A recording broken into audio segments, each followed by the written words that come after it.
এমন এক সময় আল্লাহ তাআলা রহমতের নবীকে দুনিয়ার জমিনে পাঠাইছেন, যেই সময় মক্কার মানুষের মতো চরিত্রহীন লম্পট জমিনের মধ্যে আর কোন মানুষ ছিল না।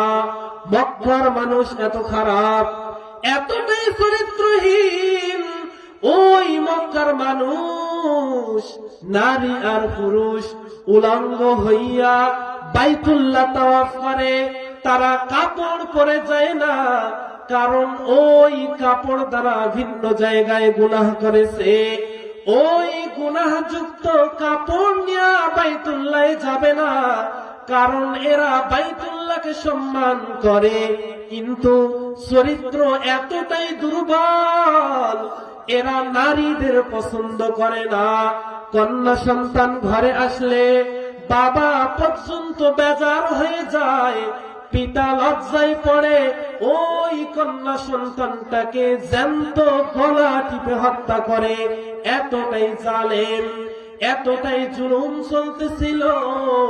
জুলুমের সমাজ, এমন একটা জায়গা চতুর্মুখী নাপাক আর নাপাক আর নাপাক। এই অবস্থায় এমন একজন রহমতের নবী মক্কা নগরীর মাঝে আল্লাহ পাঠাইছেন। রহমতের নবী আসছেন, আসা মাত্র জমিনের মধ্যে পরিবর্তনের হাওয়া শুরু হইয়া গেছে। বলেন সুবহানাল্লাহ।